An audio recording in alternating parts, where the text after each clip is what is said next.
Welcome again to the Warhammer Fantasy 4th Edition system for Foundry Virtual Tabletop.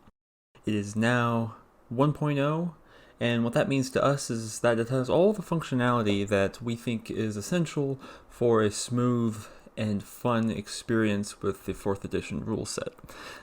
This includes things like opposed roll calculation, damage calculation, test card editing, there's an item browser, incredibly convenient things that can really make this a smooth experience for both players and GMs. So I don't want to ramble on too much. I want to get straight into the awesome functionalities that this system in Foundry is capable of. So let's get started. I'm going to be going through various features, both big and small, in no particular order, except I'm going to start with, I think, what is the most important feature that has been added, which is the opposed rolls. So again, we have our party here. They're in a small town, and little do they know that they are in grave danger. For as Morsleeb ascends, the Ratmen come. So this Morsleeb effect is still pretty new. It could undergo some changes in the future, but I'm pretty happy with how it looks now. So to start this off, let's put everybody in the combat tracker. I'm only going to put one clan rat in the combat tracker just to keep it clean.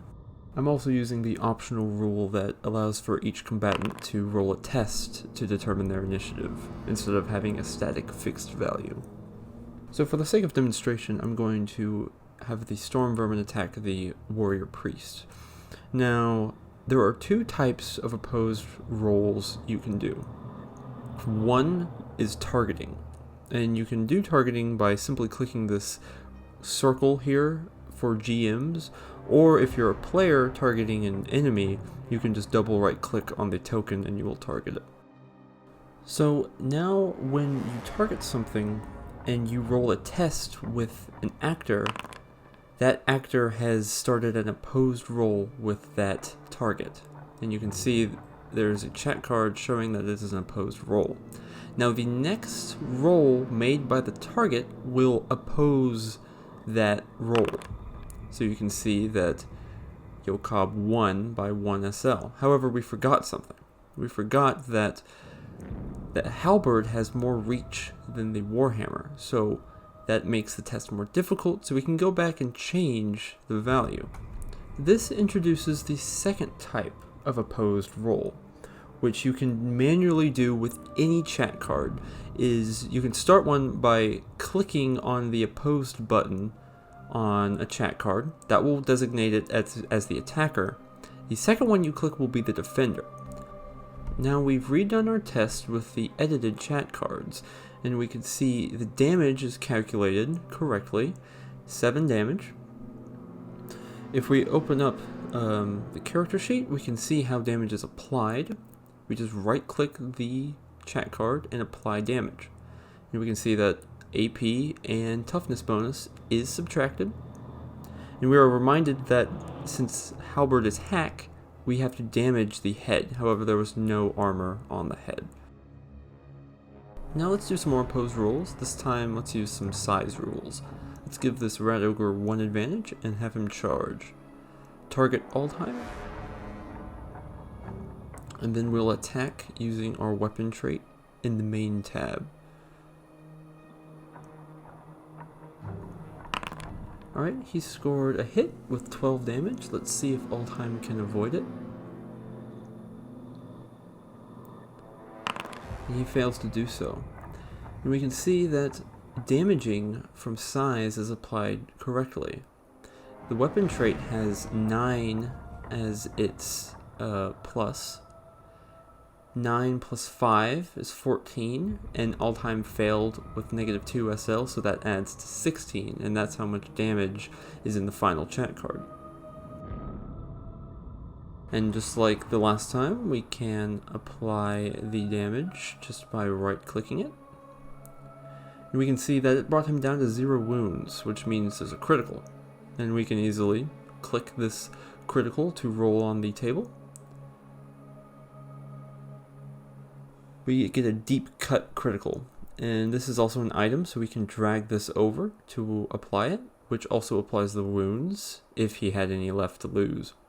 Additionally, the critical applies an injury, which we can also drag over. Each one of these has its own description, so it's good to keep them both in mind.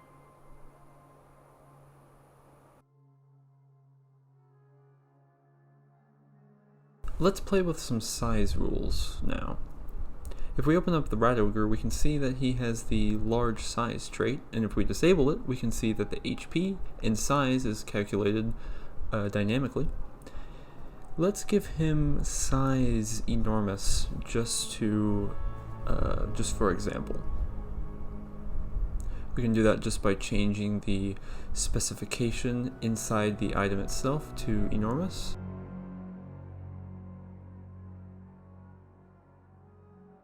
And again, he has now 60 wounds and takes up 9 squares. Let's target Aldheim and attack him. And let's help the Rat Ogre out a little bit with a decent test. Aldheim will respond again with a dodge. And let's just make him lose. We can recalculate the opposed test as shown before, and we can see that the damage in this case is multiplied by 2 because it is 2 times larger than Aldheim. And again, we can apply damage as normal, and he receives another critical.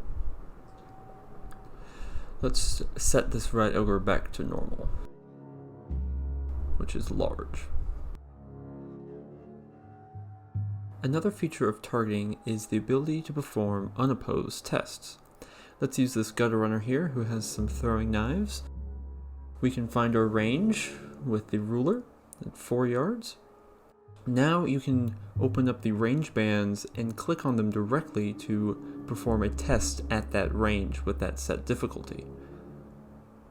Oh, it looks like we don't have any ammo, so we can go to our trappings and add some just by clicking on quantity, or holding control to add 10. Now let's perform our test. Let's target and roll.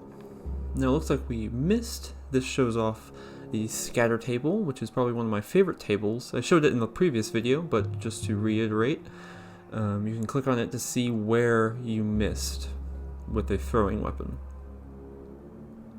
But let's make him hit for this example. There's a small button in the opposed message that will let you do it unopposed. This is mainly just to calculate damage, which is very useful for larger creatures or calculating APs, etc. So we can see we've applied damage even on an unopposed test. It is the Clan Rat's turn, so it is going to attack Alana. It's going to target and roll. It looks like the Clan Rat did pretty well. So Alana is going to defend with her quarterstaff. Now notice the defensive quality, +1 SL when defending. Now because it is not Alana's turn, it uses this information to pre-fill the dialogue with 1 SL bonus. So if it is not your turn in combat and you have a defensive weapon, you will have that bonus pre-filled. This applies to imprecise and precise and other qualities that modify the test value. Alana is going to retaliate with some magic. We have Bolt with an ingredient, and we definitely want to use that ingredient because of Morsleeb's Malignant Influence. We're going to cast it. Check Malignant Influence, where we miscast on 8, but we want to use our talent where we do not miscast if we succeed, and also get +2 SL on successful tests. So we succeeded on the test but still failed the casting. Let's edit this to actually make it worse. Let's show off our ingredient usage by putting a double in. Notice that minor miscast is crossed out because we used our ingredient. If we instead do 88, that would be a major miscast because of the Malignant Influence, And so our major miscast is crossed out, and we have a minor miscast instead. And let's roll a few of these to maybe get a condition. Okay, we can apply this entangled condition to Alana to show off how we can look up conditions.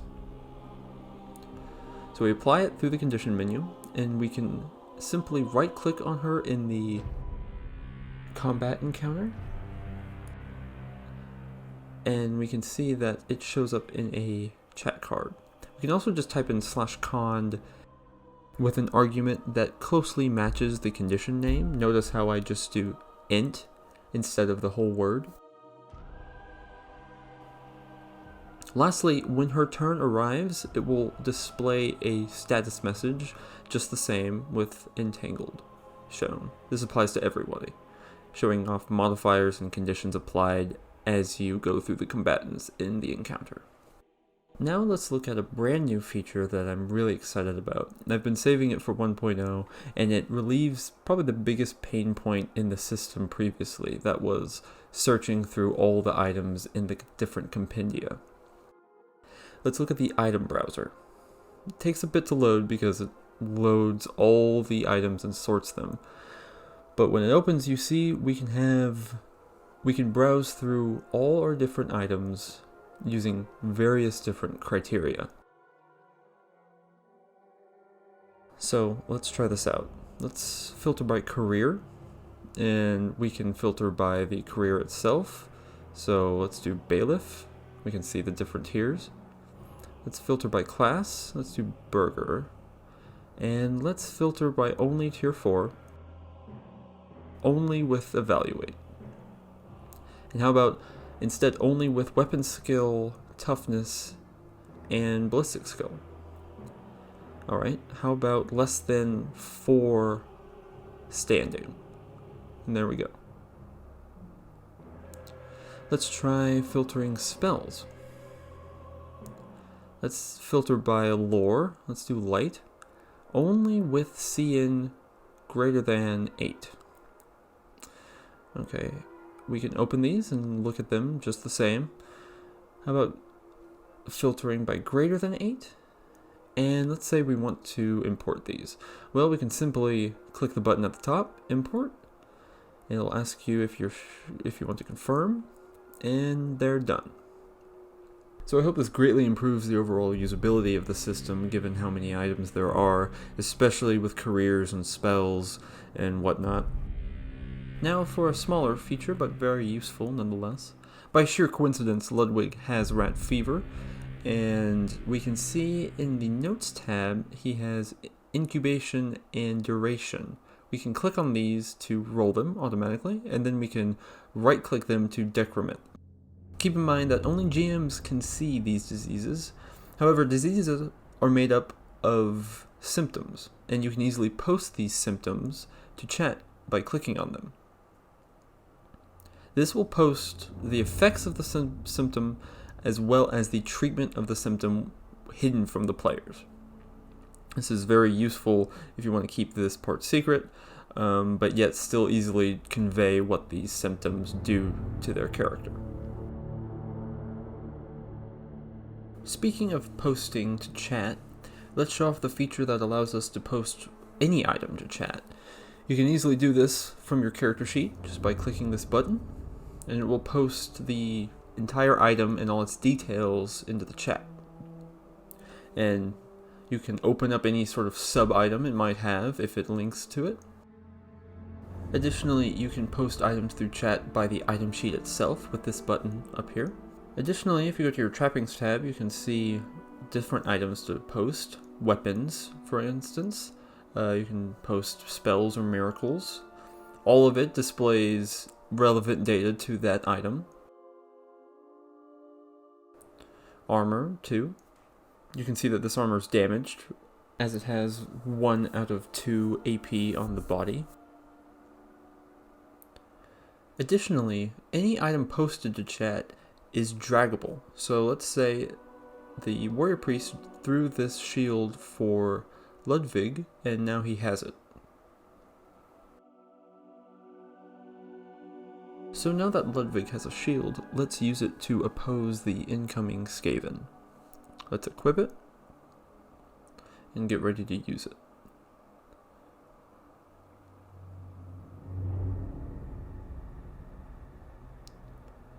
Skaven got a +3 SL.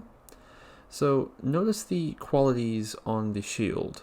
Remember that these will not show up if you don't have the corresponding skill, which in this case is basic. And remember defensive, we get +1 SL automatically filled out. Let's also use our talent to get +1 SL on a successful test. So it looks like we still lost, but this will illustrate damage well. So let's apply damage and show that the shield seems to work. 1 AP, 2 shield, and 5 TB, which reduces most of the damage.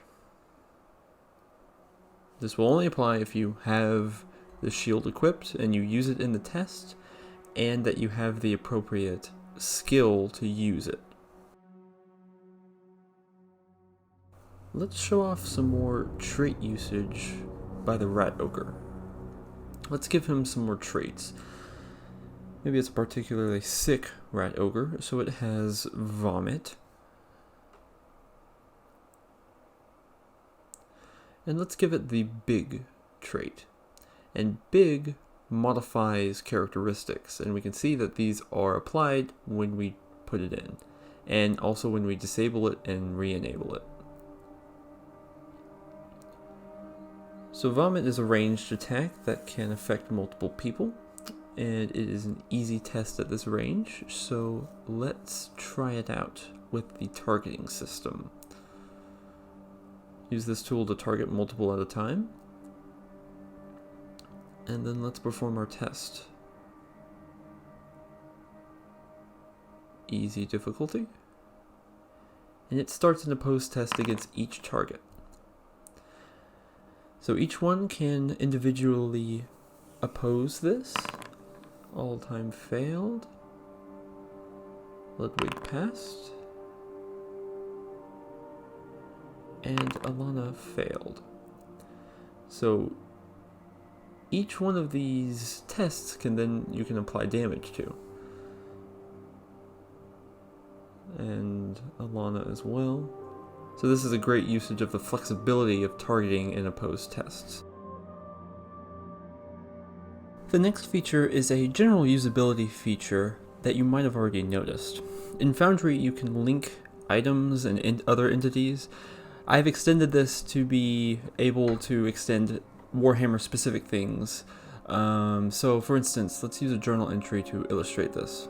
We can do @roll and the formula to roll any sort of dice. I suspect this will be integrated into Core soon, but for now it's available through the system. This roll formula matches Foundry's syntax, so any roll you can do in Foundry you can do here. You can also do tables. The name to put in the link can be found with the table help menu just by typing /table. And these names on the left here are what you can enter into the link. So if we do minor miss for minor miscast, you can see that it will link it accordingly with the name of the table. You can also put a label with curly braces at the end, so you can name it whatever you want. This also applies to roll. So if we go back to this, we can do 1d100 test, and it will also name that link.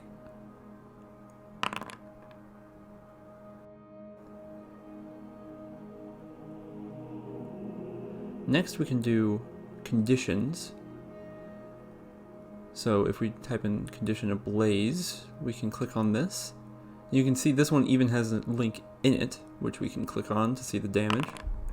This linkage can be done in any rich text editor, so the actor biographies, these journal entries, or even the chat itself. And again, you can name these anything you want, so let's just name this on the ground.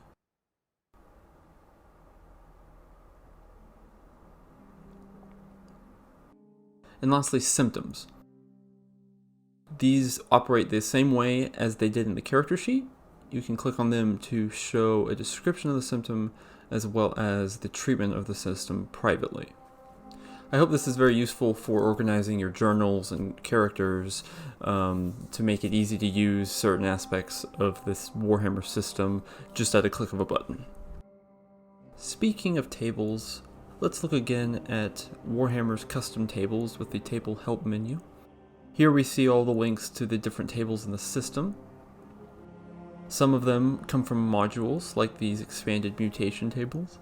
We can click the hidden tables to see some of the less important tables that are still available through commands and whatnot. You can right-click on a table to open up the table modifier dialog. We can use this to add modifiers to the table result, so add 20 to this, and we can see that. Additionally, you can do that through the chat itself. If we open up the table modifier dialog again, we can look at some more options, such as minimum 1. If this is unchecked, that means that it will cancel results that go below 1. If you keep it on, it will always roll 1 if you go below 1. So if you have a modifier that subtracts. The table lookup option lets you choose a value essentially.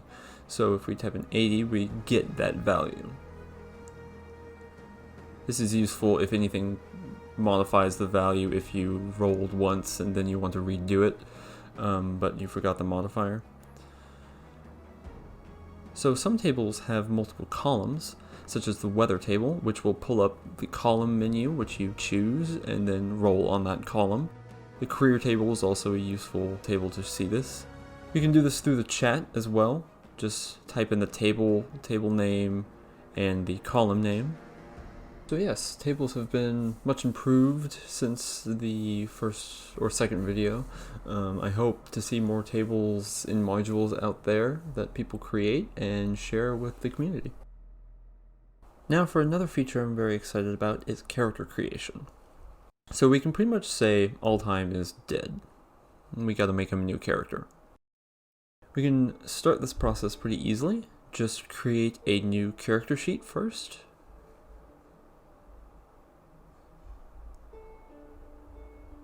And then type in /char in the chat to begin the process, C-H-A-R.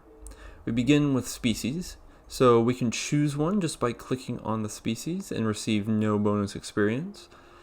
But we want that experience, so let's go ahead and roll instead.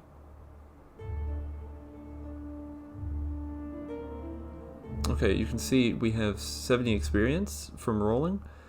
But we don't want these stats, so let's re-roll for the cost of 50 experience, and let's use these just by dragging and dropping on your character sheet. Everything's filled out. You still need to add your extra fate and resilience points however way you want to allocate them. Next is skills and talents. These are based on your species, so let's put in the ones that we don't get automatically as basic skills.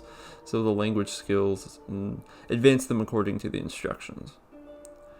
For talents, let's add doomed. And what I like to do with my players is type in table doom, roll on the doom table, and copy the result and put it actually in the item description itself, just so the players can look it up whenever they might forget what it was.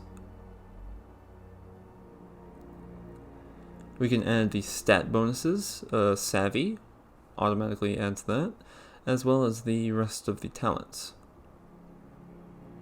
And let's change resistance to be, let's have it be poison.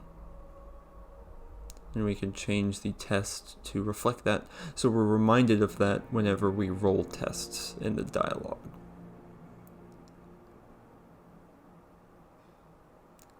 Finally, let's do the details. This is the name, eye color, hair color, age, height, which you can also just drag over and set to your character.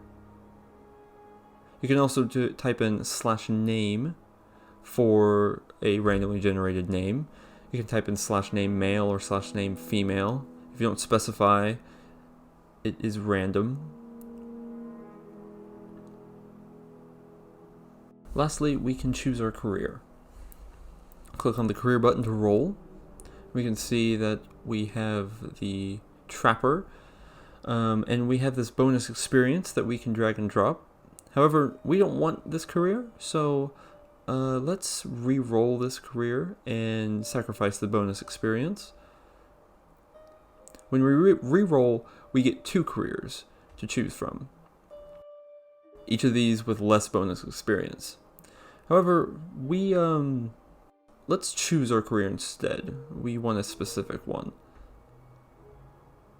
Now we can just click on the one we want, and it will pull up the first rank for no bonus experience.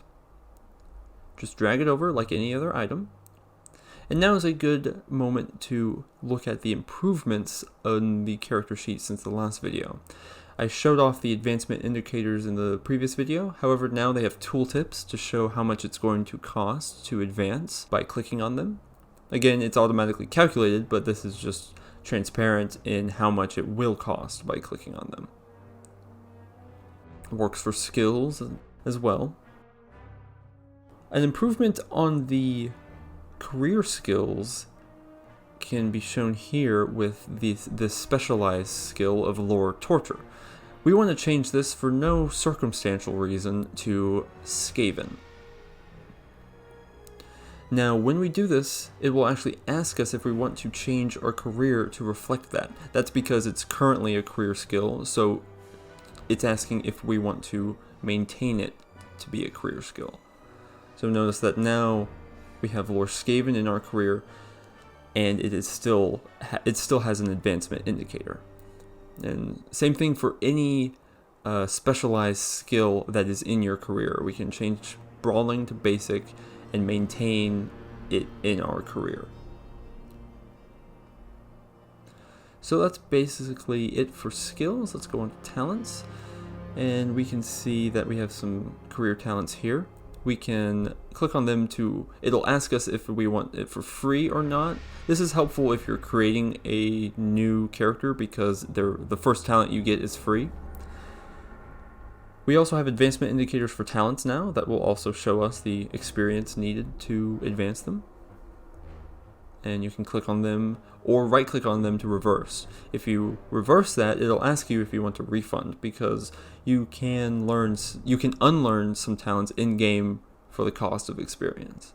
So that's basically creating a character. I hope this makes it very easy for new players to get introduced to Foundry and the system. I thought I'd mention another small feature when it comes to weapon qualities, specifically the tiring flaw. So let's just change this Y-hander to be impact and tiring, meaning it will only gain impact if you charge. So let's perform a test. And since impact affects damage, how do we consider this? Because charging itself isn't really built into the system. When you roll with a tiring weapon, you can see 2 damage values. You can simply click on one of these values to select the damage. The left one is non-charging, the right one is charging. We chose the left one because we did not charge, and it's as simple as that. You can still apply damage and everything. Another convenient feature is income rolling. You can access this by opening your career and clicking on the income skill that is marked. It's automatically set to average as per the rules, and you can roll it to generate some money. And you can even drag this to your sheet and add the values. That simple. If you've ever made an opposed test by accident, the GM can cancel that test simply by deleting the chat card associated with it. Notice the notification at the top. This applies to both targeted and manual opposed tests. Just delete the chat card, and it cancels it. The last feature I want to go over, you might have noticed the hotbar at the bottom. Well, Warhammer has some built-in macros that you can easily access. So, for instance, if I open up this character sheet and drag a weapon over, it creates a weapon macro that can be used if that character is selected. So, select the character, press 1, and it pulls up the roll dialog, rolling the test just as if you were doing it from the sheet. You can also drag characters themselves into the hotbar. This will open the sheet by clicking on the button. And lastly, you can also drag in journal entries.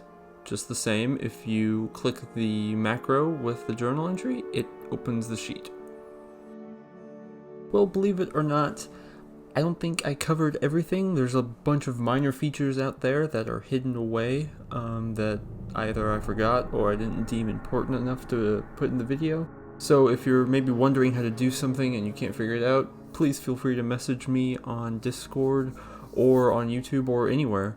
I'm always on the Foundry and Ratcatchers Guild servers, and I'm happy to help with any answers you might need. This has been a great project. I can't wait to see what Foundry does in the future, and I will always be here updating the Warhammer system to add maybe new functionalities based on new features. I've already got some ideas for extra features that are unneeded but still very cool. I might start working on a new system, who knows. Age of Sigmar, maybe? I don't know when that might get released, but I might be interested in making a system for that. But this has been a great experience overall, especially working with my partner. I'm only part of this project. My partner Edmund, or Kato, has done most all the UI for this project, and it is beautifully done, exquisite even. And of course, thanks to Atropos for answering questions and making the software in general for me to build the system upon. Anyway, hope you enjoy it. Take care.